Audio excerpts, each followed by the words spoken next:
Doctor ঘোষের চেম্বারে অসম্ভব ভিড়।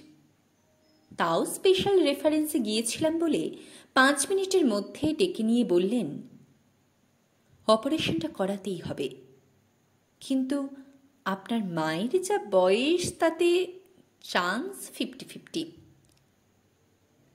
পরের কথাগুলো ভালো শুনতে পাইনি। শুধু আবারও হাসপাতালে যাব কি না ভাবতে ভাবতে একটা ফোন পেয়ে ফ্ল্যাটে ফিরলাম, আর অপেক্ষা করতে লাগলাম কখন আমার ছোট্ট জমিদারির ম্যানেজার হারু ঘোষাল এসে বেল বাজায়। হ্যাঁ, আমারই জমিদারি।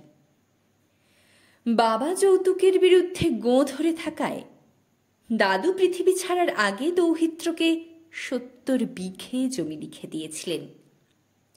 তার মধ্যে কিছুটা জমি বিক্রি করেছি, জবরদখল হয়ে গেছে খানিকটা। অবশিষ্ট যা আছে ওই বিঘে 40 হারুদাই দেখাশোনা করে, ঝাড়েও ভালোই।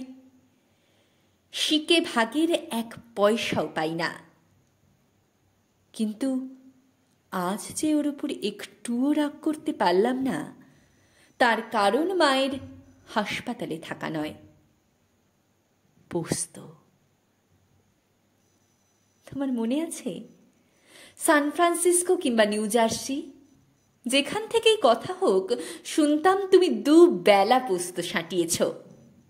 অত ভালোবাসো ভেবে আমেরিকা থেকে হারুদাকে আবদার করেছিলাম। পোস্ত চাষে পারমিশন লাগে, গতবার পাওয়া যায়নি। কিন্তু এবার এই যে আমার জমির পোস্ত আমার সামনে। বেশিরভাগটাই বিরহ। আর মনে পড়বে তোমাকে খাওয়ানোর ইচ্ছেটা আমি হাওয়াকে বলেছিলাম, হাওয়া মাটিকে গিয়ে বলেছে, মাটি জলের সঙ্গে ভাগ করে নিয়েছে। এই যে কৌটো থেকে তুলে নিলাম 1 মুঠো। 10,000 মাইল দূরে থেকে আমি তোমার জন্যই এ কল্পনা করেছিলাম। আজ 10 মাইলের কম দূরত্বে থাকো, তাও সামনে গিয়ে দেওয়ার মতো পরিস্থিতি নেই। কিন্তু তাতে কি, জীবনের সব আদান প্রদান ফেস টু ফেস হয় না। জানো, কাল ভিজিটিং আওয়ার্সে মাও পোস্ত পোস্ত করছিল।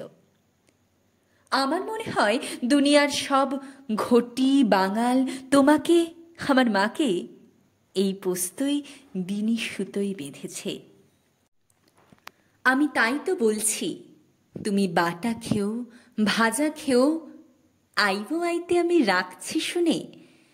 যে ঢেঁড়স পোস্ত খেতে চেয়েছিলে তাও খেও। পুরনো ইচ্ছেটাকে আমি অন্তরে রূপ দিলাম, তুমি অন্তরে গ্রহণ করে দেখো।